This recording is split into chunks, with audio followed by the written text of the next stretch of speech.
সবাই যখন চোখের সামনে দেখতে পেরেছে যে অন্যায়গুলো হচ্ছে বা এই যে পুলিশের যে অত্যাচারগুলো করছে, তখন না আর কি সকলের মধ্যে এই জিনিসটা নাড়া দিয়েছে যে না, এখন আর বসে থাকা যাবে না। এখানে প্রত্যেকেরই ভূমিকা অনেক বেশি ছিল।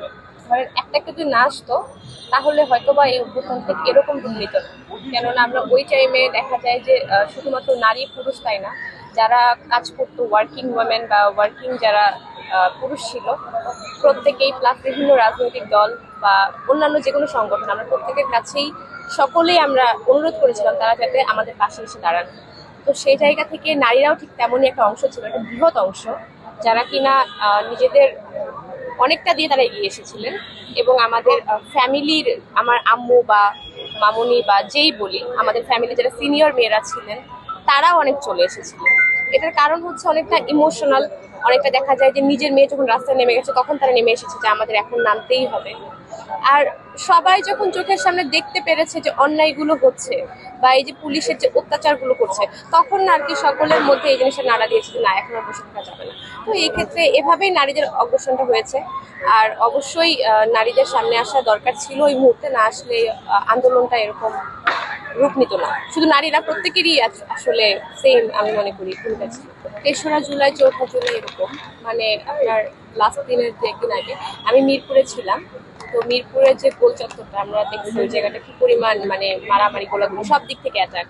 তো ওই টাইমটা আমাদের একটু পরপর খবর আসছিল যে আমাদের হচ্ছে পল্লবী থেকে সবাই এগিয়ে আসছে, তারপরে হচ্ছে আপনার ২ নাম্বার এই সাইড থেকে আসতেছে, তারপরে ১৪ থেকে আসতেছে। মানে একটু পরপর একটা আতঙ্ক, একটু পরপর ছত্রভঙ্গ হওয়ার যে ব্যাপারটা, অ্যান্ড সাউন্ড তো চতুর্দিক থেকে আসতেছিল, মানে ওই জায়গা থেকে না মুভ করার কোনো জায়গা ছিল না। তো ওই দিনটা আমার আসলে সত্যি কথা বলতে আমার খুবই ভয়ে কেটেছিল। কারণ মানে আমরা এমন এক জায়গায় ছিলাম, আমাদের লুকানোর বা পালানোর কোনো জায়গা নেই। এবং আরো একটা দিন ছিল যেদিন আমি টোটালি মনে করেছিলাম লাস্ট, বাট সত্যি কথা বলতে ওই দিন কিন্তু ৫ই অগস্ট ছিল। ৫ই অগস্ট, হ্যাঁ, ৫ই অগস্ট ছিল। আর সরি, ৪ঠা জুলাই না, ৪ঠা অগস্ট। এটা তো অগস্টে হয়েছিল, তো একদম শেষের দিনের আগের দিন। তো ৫ই আগস্ট যখন আমরা গণভবন থেকে ব্যাক করছিলাম, তখন আমাদের পুরো রাস্তায় তো কিছু ভেহিকেল ছিল না, তো হেঁটে হেঁটে যাচ্ছিলাম। তখন আর কি পিছন থেকে প্রচুর পরিমাণের অন্যান্য যে আওয়ামী লীগ আমি মনে করি, তারা অ্যাকচুয়ালি অনেক বোমা মারছিল অ্যান্ড গুলির সাউন্ড আমরা পাচ্ছিলাম। তো ওইখানে আমরা একদম পুরো রো ধরে রাস্তা দিয়ে যাচ্ছিলাম, কোনো গলি টলি কিচ্ছু ফাঁকা নেই। এখন পিছনেও যাওয়ার কোনো রাস্তা নেই, আর সামনে একদম টোটালি গুলি চলছে। তো ওই টাইমে আমার পুরো মানে হেঁটে তো পা ব্যথা, আমার পা পুরো শেক করছিল যেখান থেকে এখন বেঁচে কি ঘুরে ফিরবো। আর ওই টাইমে এখন বাসায় আমি ফোন করেছিলাম একবার, কি তারপর ফোন কেটে দিয়েছি। বাট লাকিলি আমি বাসায় পৌঁছেছিলাম অনেক গলি টলি দিয়ে। বাট ওই দিন আমার মনে হয়েছিল যে মেবি এখান থেকে বাসায় ফেরা আমার জন্য টাফ, ফিরতে পারবো কিনা। ভয় পেয়েছিলাম, কারণ ওটা আমাদের মিরপুরে আমরা যখন ওই জোনে ছিলাম, তখন তো আগের দিন শুনি যে ওই যে নুসরাত আপুকে ধরে নিয়ে গেছে স্ট্যান্ড হাউস থেকে। তো আমার কাছে ঠিক পাশেই ছিল।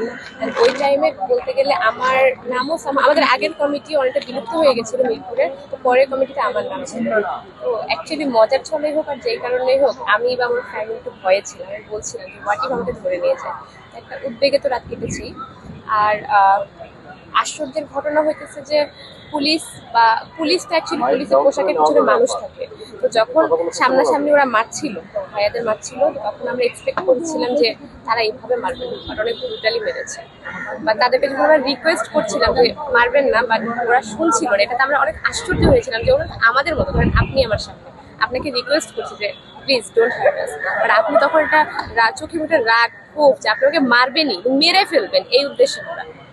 এটা খুবই আশ্চর্য।